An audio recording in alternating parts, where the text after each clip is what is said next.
To announce a vital new action that we're taking to help former inmates find a job, live a crime-free life, and succeed beyond their wildest dreams. We're taking crucial steps to encourage business to expand second chance hiring practices. We want to cut the unemployment rate for these individuals to single digits within 5 years.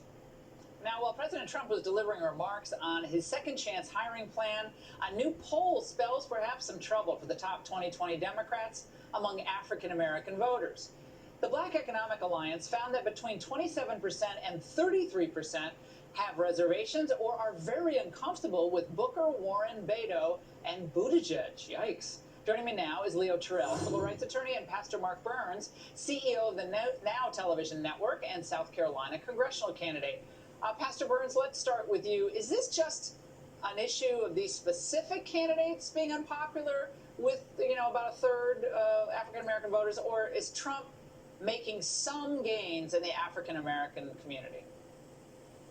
It is clear that President Trump is making not just some gains, but huge gains. I believe that the black vote in this election is truly up for grabs because, again, black Americans have been hearing what the Democrats have been saying, but doing no action. But now they are seeing President Trump actually doing things. I mean, this is unheard of. You mean to tell me that President Donald Trump, the racist President Donald Trump, is now helping inmates when they get out of jail to stay out of jail by making sure that they get a second chance at life? It is not an accident that this is Donald Trump's first chance at helping minorities and people who have been forgotten by giving them a second chance at a real life. This is a unprecedented opportunity, Leo, and sure, I believe the black vote is up for grabs. Well, Leo, your reaction to today. Thank you. You asked a very specific question.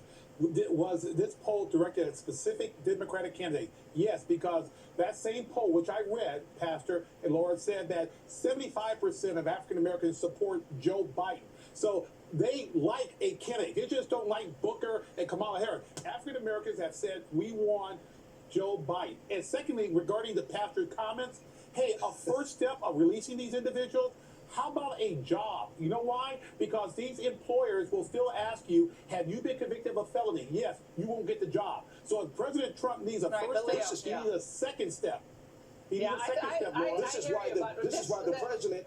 Yeah, what happened today, guys? This is why the president, through the Department of Justice and the Bureau of Prisons, is launching a new ready-to-work initiative. Connect the employees. You got to understand what the second chance job opportunity is. Go read it. The Department of Justice and Bureau and the prisons is launching a new ready-to-work initiative, connecting employees to directly work with employees. That means getting prisoners jobs, sir. Yeah, Leo, here's Joe Biden has his own problems and his own past statements about certain issues. We documented that earlier this week about busing and so forth. But today was not just a throwaway event. This was another incredibly important step to helping people who are the most marginalized, and for people to kind of just like blow it off and say, oh, well, anyone can do this. Well, if anyone could do this, why didn't everybody do it? Trump's actually done this, and he gets zero credit, Leo, and that's ridiculous. Go ahead and finish it out, Leo. Let me give the president some credit. First step, great. But Laura, here's the question that the pastor won't answer.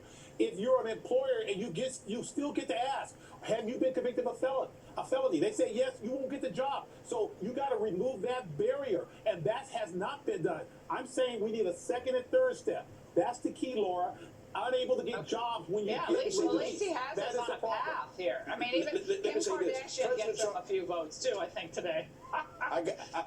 I got to say this real quickly. President Trump is getting most definitely the credit. This is the first, second, third, and fourth act. This is simply President Trump unwinding the hands we'll continue of Democrats, this conversation. Thank you both for joining us tonight. Up next, the media flips out.